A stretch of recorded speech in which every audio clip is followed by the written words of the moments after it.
I've been using Blogger for 2 years now, and this is the website where I post all my media coursework onto. Posting it onto Blogger means that I can access it wherever I am, and there's no restrictions to just doing it in college time. It also means that all my work is kept in one safe space, so I don't have to trudge through loads of files to find it or print it off, and I know it's all on that website. This year was the first time I've ever used an iMac for any sort of work. It was quite a change from the usual Windows desktop I'm used to using, but it didn't take that long to grasp. As a group, we used a local login, so the work we created was kept in one network.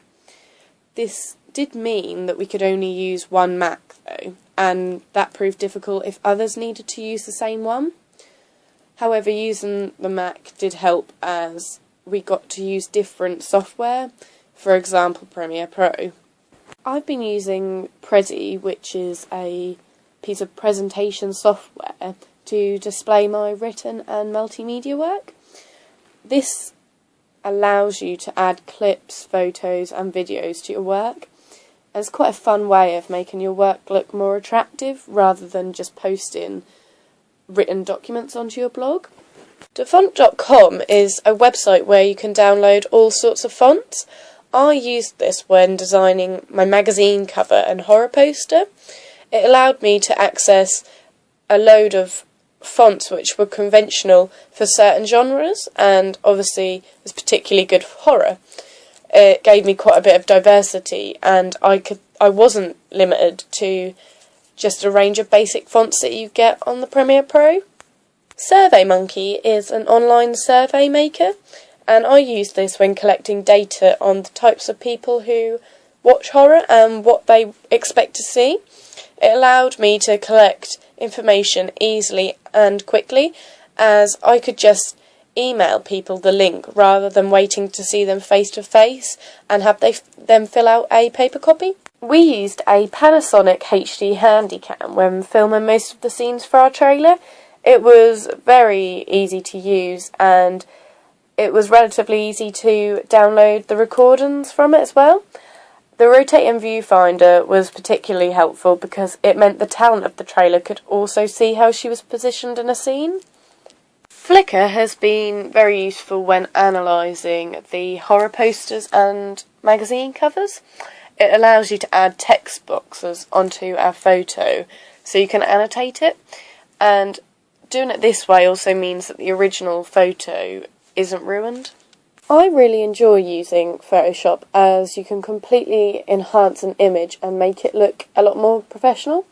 I've been using Photoshop for a couple of years now, and it is a very complex program and takes quite a while to get used to, but over the last year it has been a lot easier. I've really enjoyed changing the images I've taken so that they look scary and fit in with the horror genre, and create them to look more like a poster or a magazine cover. I found Premiere Pro very difficult to work with, and I think this is because I've never used anything that's quite like it before. However, it is a very good piece of software, and it allows you to transform very basic scenes into something that is likely to be found in a professional, conventional horror trailer, and you can pretty much do anything on this piece of software, even if it is just adding an effect to make a scene darker or cutting up the scenes to make them fast-paced. We used Adobe After Effects to add effects onto our trailer, and we did this by adding a shaky-looking effect onto our titles. This effect is found in lots of trailers and is used to make the writing look a lot more creepier than if it was just plain. We experimented by using a Casio camera to film some of the scenes for our trailer, and we used this camera because it had high frames per second, and we wanted to shoot a scene which was a glass smashing. We didn't actually use the scene in the final trailer as it didn't actually fit in with the rest of our trailer, and we found that camera was quite difficult to use as the scenes were not coming out as clear as the original Panasonic. Issuu is a piece of software that allows me to put my work into a book format. This means I can post a piece of work that is displayed in a different way rather than just pages and pages of a written document. It's much easier to just view the writing, and it looks a lot more attractive.